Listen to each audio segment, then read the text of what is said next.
এখন পৃথিবী থেকে মনে করেন অনেক কিছু উঠে গেছে, ইসলামিক খেলাফত ছিল। আপনারা এখন শুনবেন বাংলাদেশের একজন জনপ্রিয় বক্তা আবু তোহা মোহাম্মদ আদনান হুজুরের ওয়াজ। ভিডিওটি সম্পূর্ণ দেখার অনুরোধ। এক সময় শব্দটা কি জানেন? এটা কি? আল্লাহ পাকের জমিনে আল্লাহর শাসন, এটা হলো খেলাফত। আল্লাহ পাকের জমিনে কার শাসন?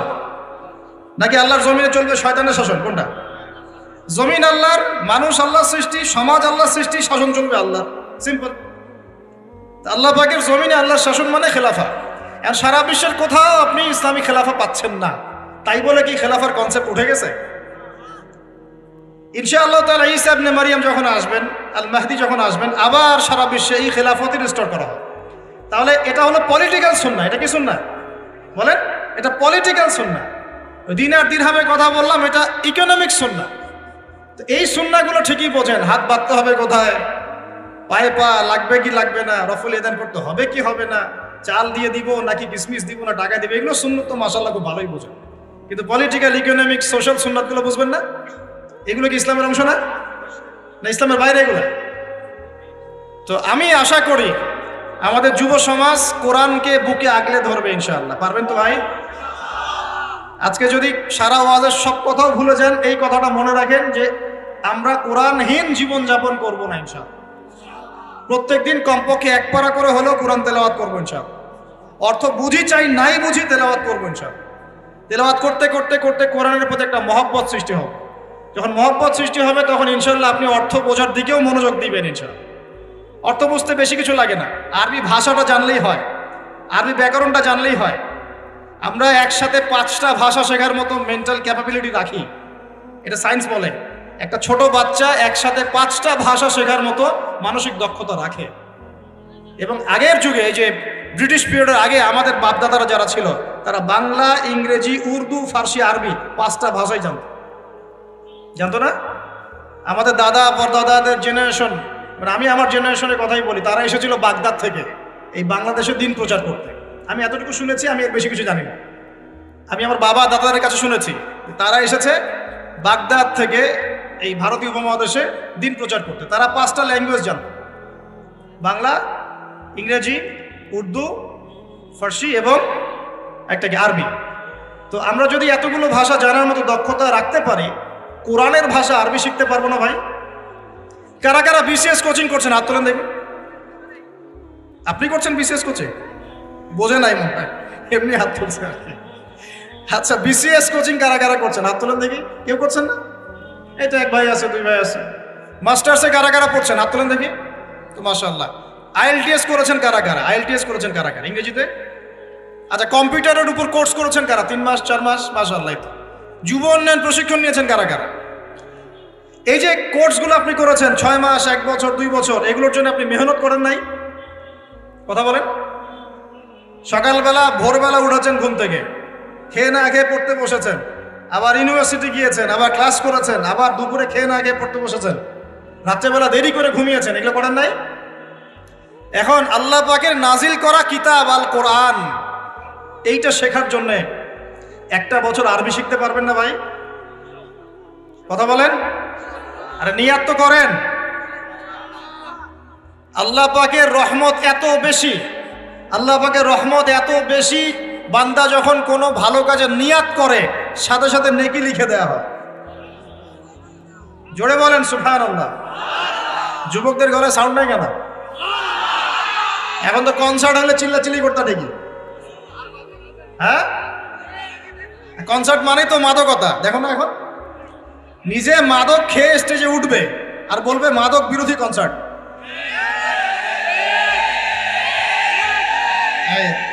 রাগ করলেন নাকি? এটা বাস্তবতা না? নিজে মাদক খেয়ে স্টেজে উঠে ওইটা বলে মাদক বিরোধী কনসার্টের আয়োজন করছে। আমি আপনাদেরকে একটু পরে কোরআন সুন্নাহ থেকে বলছি যে আসলে মানুষের পরিবর্তন আসলে সম্ভব কিভাবে। এইসব বোগাস শোডাউন দিয়ে সম্ভব নাকি কোরআন সুন্নাহ দিয়ে সম্ভব? তো এই যে ভাইরা যারা 6 মাস, 1 বছর, 2 বছর কোর্স করছেন, পড়াশোনা করছেন, আল্লাহর কালাম শেখার জন্য কোরআনের ভাষাটা শিখতে পারবেন কিনা? একটু নিয়াত করেন আমার সাথে, আগামী রমজান আসার আগেই আল কোরআন তেলাওয়াত করা শিখবেন ইনশাআল্লাহ। একদম মদ মাখরাজ তাজবিদের সাথে বিশুদ্ধ করে কোরআন তেলাওয়াত করা শিখবেন ইনশাআল্লাহ। রাজি আছেন? মাত্র 3 মাসের মধ্যে মানুষ কোরআন শিখতে পারে। মাত্র কয় মাস? 3 মাসের মধ্যে মানুষ কোরআন শিখতে পারে, এটা সম্ভব। আর যদি আপনি 2 বছর, 2.5 বছর, 3 বছর সময় দেন আরবি ভাষার পিছনে, ব্যাকরণের পিছনে, ইনশাআল্লাহ তাআলা আপনি কোরআনের অর্থ করতে পারবেন ইনশাআল্লাহ। কোরআন পড়বেন, অর্থটাও বুঝতে পারবেন ইনশাআল্লাহ। আমরা বহুত দিন নামাজ পড়েছি, নামাজে আমরা 5 ওয়াক্ত নামাজে কোরআন তেলাওয়াত করি, তারাবির নামাজে কোরআন তেলাওয়াত করি। আমাকে একটু বলেন তো সততার সাথে, কয়দিন আপনার চোখ দিয়ে পানি পড়েছে? বলেন। 10 দিন কান্নাকাটি করেছেন কারা কারা? একদিন, অন্তত একদিন কোরআন শুনে কান্নাকাটি করেছেন কারা কারা? আলহামদুলিল্লাহ, হাত নামান। দেখেন, আমরা কোরআন পড়েও কেন চোখ দিয়ে পানি বের হয় না? কারণ কোরআনের যে অর্থ, যে মানে ব্যাখ্যা, ইন্টারপ্রিটেশন, এবং কোরআনের যে ভিতরের অন্তর্নিহিত নিগূঢ় একটা রহস্য, এইটা আমাদের কলিজার মধ্যে পতিত হয় না। কেন হয় না? কারণ আমি তো ভাষাটা জানি না, আমি তো ভাষা জানি না। আপনার সন্তান বা বাবা মা অসুস্থ, মনে করেন, কথার কথা আল্লাহ না করুক, তো এখন আপনি অজু করে 2 রাকাত নামাজ পড়ে আল্লাহর কাছে দোয়া করছেন যে আল্লাহ, আমার বাবা অসুস্থ, আমার মা অসুস্থ, আমার সন্তান অসুস্থ, আল্লাহ তুমি তাকে শেফায়ে কামেলা দান করো, বলে আমিন। এই কথাটা বলার সময় কি আপনার মনের মধ্যে কোনো আবেগ কাজ করে কি করে না? করে না? চোখ দিয়ে কখনো কখনো পানি বের হয় কি হয় না? অনেকের মা মারা গেছেন, বাবা মারা গেছেন না, তার কবরের সামনে গিয়ে দাঁড়ান, হাত তুলে দোয়া করেন, আপনার মন থেকে কি একটা ফিলিংস আসে কি আসে না? চোখ দিয়ে পানি বের হয় কি হয় না? তাহলে আল্লাহ পাকের কালাম কোরআন পড়ে কেন আমাদের চোখ দিয়ে পানি ঝরছে না? উত্তর কি? উত্তর হচ্ছে কোরআন পড়ে বোঝার মতো আবেগ আপনার অন্তরে তৈরি হচ্ছে না। এখন কেন তৈরি হচ্ছে না? উত্তর কি? কারণ আপনি আমি সেই ভাষাটা বুঝি না। কথা কি বুঝতে পারছেন যুবক ভাই? লেকচারগুলো আমার মূলত যুবকদের জন্যই, কারণ বৃদ্ধদেরকে দিয়ে খুব বেশি খেদমত আর হবে না মনে হচ্ছে। হবে? হ্যাঁ, আন্ডারস্টিমেট করি নাই। সমাজ পরিবর্তন হয়েছে প্রত্যেক যুগে যুগে যুবকদের হাতে। কাদের হাতে? আর বয়স্ক যারা থাকেন তারা যদি বুদ্ধিমান হন, যুবকদেরকে সঠিক পথে পরিচালিত করেন। আর এখন দেখা যাচ্ছে যৌবনে যে যত বেশি শয়তান ছিল, বার্ধক্যে আরো বড় শয়তান হচ্ছে দিন। যৌবনকালে যে যত বড়, যে লেভেলের শয়তান ছিল, বার্ধক্যে আরো বড় লেভেলের শয়তান হচ্ছে। একদম মনে করেন যে বয়স হয়ে গেছে 50-60, তারপরে দুনিয়ার মোহ নেশা যাচ্ছে না। আরো কিভাবে 10টা ফ্ল্যাট, একটা ফ্ল্যাট আছে, আরো কিভাবে আরো একটা হবে।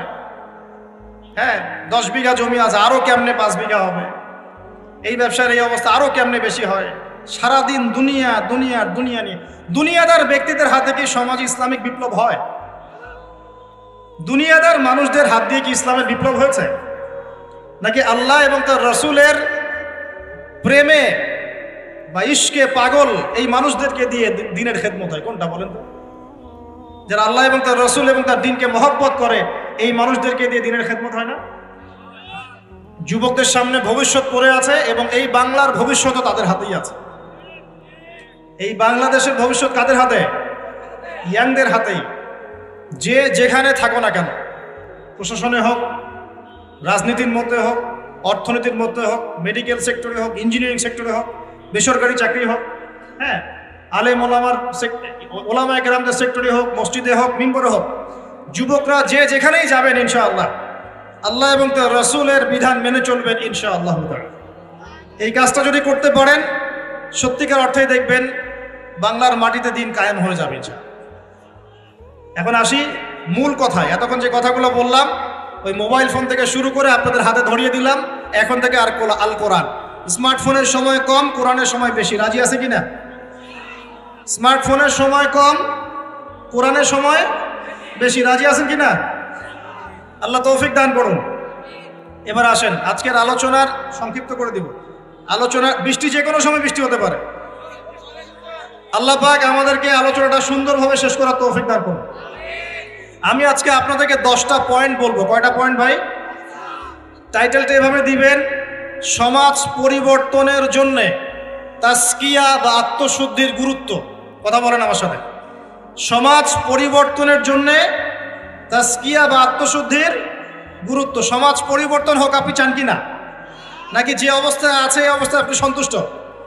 সমাজের মধ্যে সুদ আছে, আপনি সন্তুষ্ট? সমাজে মেয়েরা বেপর্দায় চলাফেরা করছে, আপনি কি সন্তুষ্ট? সমাজে বহু মানুষ আছে বেনামাজি ঘুরে বেড়ায়, আপনি কি সন্তুষ্ট? সমাজে বহু যুবক ছেলে পেলে মাদকদ্রব্য সেবন করে, আপনি কি সন্তুষ্ট? সমাজে বহু মেয়ের ইজ্জতহানি হচ্ছে, ইফটিজিং হচ্ছে, ধর্ষণ হচ্ছে, আপনি কি সন্তুষ্ট? সমাজে অনেক মানুষ দুর্নীতি করছে, আপনি কি সন্তুষ্ট? সবচেয়ে বড় কথা, সমাজে আল্লাহ এবং তার রাসূলের যে ঐশী বিধান এটা প্রতিষ্ঠিত নাই, এতে কি আপনি সন্তুষ্ট? এখন আপনি কি চান যে এই সমাজটা আলোকিত হোক, কোরআন এবং সুন্নাহর আলো সমাজে ছড়িয়ে পড়ুক, এটা কি আপনি চান? এটা আমাদের প্রথম প্রশ্ন, আমরা চাই কি না? আমরা কি চাই? আচ্ছা, তাহলে আল্লাহ রাব্বুল আলামিন কোরআন এবং সুন্নাহর মধ্যে কিছু দিক নির্দেশনা দিয়েছেন। আমি এই পুরো জিনিসটা থেকে 10টা মৌলিক পয়েন্ট আপনার সাথে শেয়ার করতে চাই। আমরা যদি সামাজিক পরিবর্তন চাই, সর্বপ্রথম প্রয়োজন হচ্ছে তাজকিয়া বা আত্মশুদ্ধি। এই তাজকিয়া মানে কি ভাই? আমার সাথে কথা বলবেন। আত্মশুদ্ধি, আত্মশুদ্ধি মানে নিজের পরিশুদ্ধি, নিজের পরিশুদ্ধি। দেখুন, রাসূলুল্লাহ সাল্লাল্লাহু আলাইহি ওয়াসাল্লাম যখন সমাজে দাওয়াতি কাজ শুরু করলেন, আল্লাহর নবী কি এমন মানুষ ছিলেন যে খালি কথা বলতেন, নিজে আমল করতেন না? এমন মানুষ ছিলেন না? নিজে যেটা বলতেন সেটা আগে করে দেখাতেন। কোনটা বলেন তো? নিজে যেটা বলতেন সেটা করে দেখাতেন। আমরা নামাজ পড়ি কয় ওয়াক্ত? 5 ওয়াক্ত। নবীজি নামাজ পড়তেন কয় ওয়াক্ত জানেন? 8 ওয়াক্ত। কয় ওয়াক্ত? এটা তো নতুন শুনলেন মনে হয়। 5 ওয়াক্ত নামাজ তো তিনি পড়তেনই, তার পাশাপাশি পড়তেন তাহাজ্জুদ। 5 আর আগে কত হলো? 6। এরপরে পড়তেন ইশরাকের নামাজ, কত হলো? 7। এরপরে পড়তেন চাষ্টের নামাজ, সালাতুদ দুহা, কত হলো? যে মানুষটার আগের কোনো গুনাহ নাই, পরেও কোনো গুনাহ নাই, যে মানুষটা পবিত্র, যার আমল নামায় কোনো গুনাহই নাই, যে মানুষটাকে আল্লাহ বাছাই করেছেন সমাজ পরিবর্তনের জন্য, মানুষকে দিন শেখানোর জন্য, পথ ভোলা মানুষগুলোকে জান্নাতের পথে আনার জন্য, সেই মানুষ নিজে অন্যকে বলছেন 5 ওয়াক্ত নামাজ পড়ো, নিজে পড়ছেন 8 ওয়াক্ত। তার মানে এখান থেকে আপনাকে বোঝাতে চাইলাম, সমাজ পরিবর্তন করতে হলে যারা এই কাজ করতে চাবেন তাদের নিজেকে আগে পরিশুদ্ধ হতে হবে, অন্যের চাইতে বেশি আল্লাহওয়ালা হতে হবে। আল্লাহ পাক তৌফিক দান করুন। তাজকিয়া মানে হলো আত্মশুদ্ধি। আত্মশুদ্ধি সম্পর্কে আল্লাহ পাক বলেন বিসমিল্লাহির রহমানির রহিম, আল্লাহ বলেন কদ আফলাহা মান যাক্কাহা, যে ব্যক্তি আত্মশুদ্ধি অর্জন করেছে সে সফল হয়ে গেছে। বলেন সুবহানাল্লাহ। যে ব্যক্তি আত্মশুদ্ধি অর্জন করতে পেরেছে সে সফল হয়ে গেছে। ওয়াকাদ খাবা মান দাসাহা, আর যে ব্যক্তি আত্মশুদ্ধি অর্জন করতে পারে নাই সে ব্যক্তি ধ্বংস হয়ে গেল। বলি নাউযুবিল্লাহ। আত্মশুদ্ধি মানে আত্মার পরিশুদ্ধি। এখানে একটু বোঝেন আমার সাথে। আমরা নামাজ পড়ি, ফিজিক্যাল ভূমিকা এখানে আছে কিনা? নামাজে ফিজিক্যাল ভূমিকা আছে কিনা? এই যে নামাজে বাহ্যিক শারীরিক কিছু কার্যকলাপ আছে কিনা? কিন্তু এই নামাজটাই যদি আমি মনের মধ্যে রিয়া নিয়ে পড়ি, নামাজ কবুল হবে কিনা? কথা বলেন। আচ্ছা, তার মানে নামাজ পড়ার সাথে সাথে অন্তরের পরিশুদ্ধিও দরকার আছে।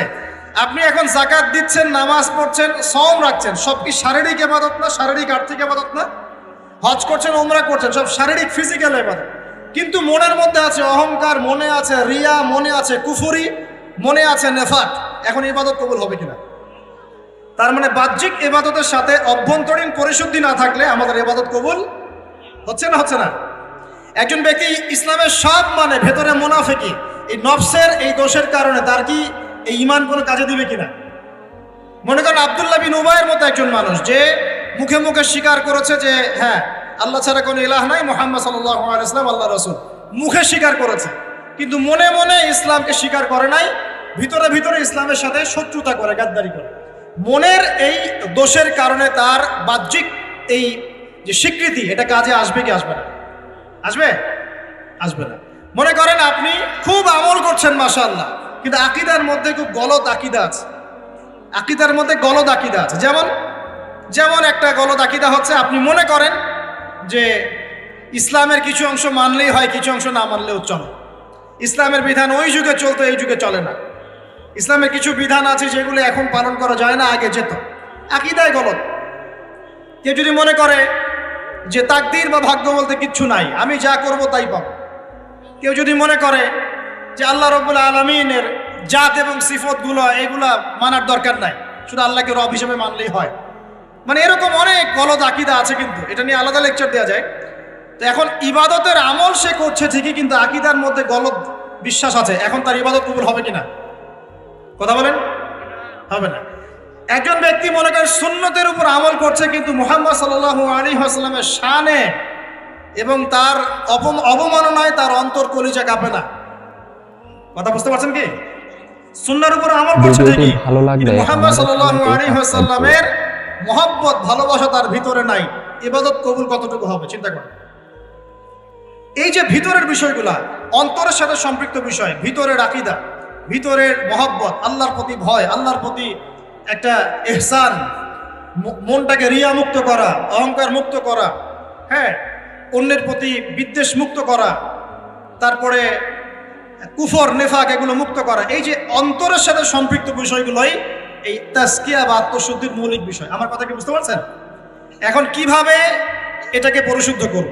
বিশ্বাস করেন, ভিতরটা যদি পবিত্র থাকে, বাহিরের ইবাদত অল্প হলেও জান্নাতে যাবেন ইনশাআল্লাহ। ভিতরের বিষয় যদি পবিত্র থাকে, বাহিরের আমল যদি কমও হয়, ইনশাআল্লাহ আপনি জান্নাতে যাবেন। বিশ্বাস করছেন না? এক ব্যক্তির কথা শোনাই, তাহলে বুঝবেন। সে এত বেশি পাপ করেছিল যে তার সন্তানদেরকে বলেছে, আমার মৃত্যুর পরে আমার লাশটাকে পুড়িয়ে ফেলবে, ছাইগুলো অর্ধেক বাতাসে ভাসিয়ে দিবে, অর্ধেক ছাই সমুদ্রে ভাসিয়ে দিবে। ঠিক আছে, এটা তো হাদিস আপনারা জানেন, ওলামায়ে কেরাম যারা আছে। এখন সন্তানরা তাই করেছিল, আল্লাহ পাক তাকে আবার জীবিত করে বলেছেন যে কেন এই কাজ করেছিলা? সে বলেছে, মিন খাশিয়াতিকা ইয়া রাব্বি, আল্লাহ তোমার ভয়ে কাজ করেছি। ওয়া আনতা আ'লামু মিন্নি, আপনি আমার চেয়ে ভালো জানেন যে আমি আপনার ভয়ে করেছি না অন্য কোনো কারণে করেছি। তো আল্লাহ পাকের ভয়ে সে এমন একটা কাজ করেছে যে কাজটা কিন্তু মনে হচ্ছে কুফরি, কারণ সে মনে করছে আল্লাহ তাকে আবার পুনরুত্থিত করতে পারবে না, তাই সন্তানদেরকে বলছে আমাকে পুড়িয়ে ছাইটাই ভাসিয়ে দিস। আল্লাহ পাক বলছেন কেন করেছো? সে বলছে তোমার ভয়ে, আল্লাহ তোমার ভয় করেছে। আল্লাহ পাক তাকে বললেন, তুমি যদি আমার ভয়েই করে থাকো, আর হ্যাঁ তুমি আমার ভয়েই করেছিলে, আজকে আমি তোমাকে মাফ করে দিলাম, যাও। সেই ব্যক্তি বলেছিল, আমার চেয়ে বড় পাপ কেউ করে নাই, আল্লাহ যদি আমাকে ধরতে পারে তাহলে খবর আছে। তার মানে তার ধারণা আল্লাহ তাকে ধরতে পারবে না, এটা কিন্তু কুফরি আকীদা। তারপরে আল্লাহ পাক তাকে কিন্তু মাফ করলেন। কেন? সে বলছে, আল্লাহ আমি শুধু আপনার ভয়েই কাজটা করেছি, আর আপনি খুব ভালোই জানেন আমি আপনার ভয় করেছি। কিন্তু এই যে ভিতরের পরিশুদ্ধতার কারণে আল্লাহ বাইরের গুনাহটা মাফ করে দেন। আমার কথা বলে বুঝতে পারছেন? মানে ভিতর যদি পরিষ্কার হয়, পরিচ্ছন্ন হয় এবং আকীদা ঠিক থাকে, তাজকিয়া ঠিক থাকে, আমল অল্প হলেও ইনশাআল্লাহ জান্নাতে যাবো ইনশাআল্লাহ। খুশি হন নাই? তা একবার বলেন সুবহানাল্লাহ। এবার আসেন কিভাবে এটা অর্জন করতে পারি। এক নাম্বার, তাজকিয়া বা আত্মশুদ্ধি অর্জনের প্রথম কাজ হচ্ছে, সর্বপ্রথম কাজ সেটা হলো নিজেকে নিয়ে ফিকির করবেন, অন্যের ফিকির বাদ দিবেন। কি বললাম ভাই? নিজেকে নিয়ে ফিকির করবেন, অন্যের ফিকির আপাতত বাদ দিবেন। আজকে থেকে আগে ফিকির হবে কাকে নিয়ে? নিজেকে নিয়ে। আমি দলিল দিচ্ছি, এমনি কথা বলছি না। আল্লাহ পাক বলছে সূরা মাইদা আয়াত নাম্বার 105, সূরা মাইদা আয়াত নাম্বার 105, আল্লাহ পাক বলছেন, ইয়া আইয়ুহাল্লাযীনা আমানু, হে মুমিনগণ, আলাইকুম আনফুসাকুম লা ইয়াদুররু মান দাল্লা ইন ইহতাদাইতুম ইলাল্লাহি মারজিউকুম জামিআন ফায়ুনাব্বিউকুম বিমা কুনতুম তা'মালুন। আল্লাহ পাক বলছেন, হে মুমিনগণ, হে তোমরা যারা ঈমান এনেছো, আলাইকুম আনফুসাকুম, আগে তোমরা নিজেরা নিজেদের নফসের খবর নাও। কি বলছেন আল্লাহ পাক? নিজেরা নিজেদের নফসের খবর নাও। লা ইয়াদুররু মান দাল্লা ইন ইহতাদাইতুম, কেউ যদি পথভ্রষ্ট হয়ে যায় এতে তোমার কোনো ক্ষতি নাই, আগে নিজের খবর নাও, নিজের নফসের খবর। তাহলে প্রথম কাজ কি ভাই? আমার সাথে বলেন। এবার নিজের নফসের একটু খবর নেই ভাই, আমার সাথে বলেন দেখি, কার কার বয়স এখানে 20 বছর ক্রস করেছে? হাত তোলেন, হাত নামান। এবার কার কার বয়স 30 বছর ক্রস করেছে? কার কার বয়স 40-50 ক্রস করেছে? আচ্ছা, এবার হাত নামান। এবার আজকে বাসায় গিয়ে ঠান্ডা মাথায় আমার এই কথাটা শুনুন। জাদান ভাই ঢাকা থেকে 6 ঘন্টা জার্নি করে আসছিল, আইসা আমার এই কথাটা বইলা গেছে। কি বলছে? এই যে 30 বছর, 20 বছর, 40, 50 বছর আপনার জীবন থেকে চলে গেছে, একটু চোখ বন্ধ করে আজকে বাসায় গিয়ে আপনি চিন্তা করবেন, নিজের নফসের খবর কিভাবে নেবেন সেটা বলছি। চিন্তা করবেন যে এই 40 বছরে, 30 বছরে আপনি 30 দিন জামাতের সাথে নামাজ পড়েছেন কিনা। মন খারাপ করলেন? আত্মশুদ্ধি এবং আত্মসমালোচনা এভাবেই করতে হয়। চিন্তা করবেন 30টা রোজা যে আমার জীবনে চলে গেল, আমি সব বছর প্রত্যেকটা রোজা রেখেছিলাম কি না। চিন্তা করবেন এই 30 বছরে আপনি বেশি না ভাই 30টা সূরা পড়েছেন কিনা, 30 দিন কোরআন নিয়ে বসেছেন কিনা, 30টা আয়াত আপনি মুখস্থ করেছেন কিনা। 30টা আয়াত, মাত্র 30টা আয়াত, যেমন আলহামদুলিল্লাহি রাব্বিল আলামিন, আর রহমানির রহিম, মালিকি ইয়াউমিদ্দিন, এভাবে 30টা আয়াত আপনি মুখস্থ করেছেন কিনা, মাত্র 30টা। চিন্তা করবেন ঠান্ডা মাথায় 30টা হাদিস নবীজির পড়েছিলেন কিনা সারা, 30 দিন দান সৎকা করেছেন কিনা,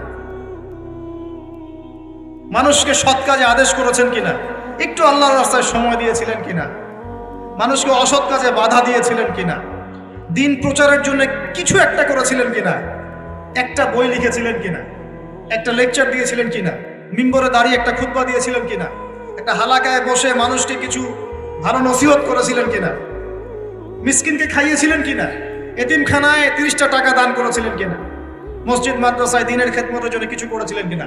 এই ফিকিরটা ভাই করা যাবে কি বাসায় গিয়ে? আমি জানি হয়তোবা, আল্লাহ না করুক, কিন্তু হয়তোবা বেশিরভাগ মানুষের উত্তর আসবে কি হ্যাঁ না না। এখন আমাকে বলেন সমাজ পরিবর্তন হবে কিভাবে বলেন? এই মানুষগুলোকে দিয়ে, এই অবস্থার এই মানুষগুলোকে দিয়ে? আপনার তাই মনে হয়? দেখেন ভাই, একটা কথা আমি আপনাকে বলে যাই, যে আমরা জীবন পেয়েছি একটা, কয়টা ভাই? এরপর কোনো চান্স আসবে না। কথা সত্য না? এবং আমরা থাকতে চাই জান্নাতে। কোথায়? আমরা কোথায় যেতে চাই ভাই? এবার একটু আমার সাথে বলেন দেখি, সত্যি কি আপনার মনে হয়, সত্যি কি আমার আপনার মনে হয় যেভাবে জীবন যাপন করছি আমরা, এতে আমরা জান্নাতে যাব? অনেস্টলি কি আপনি বুকে হাত দিয়ে বলেন তো, আপনার কি সত্যি মনে হয় এই জীবন যাপনের মধ্য দিয়ে আমরা সত্যি জান্নাতে যেতে পারবো?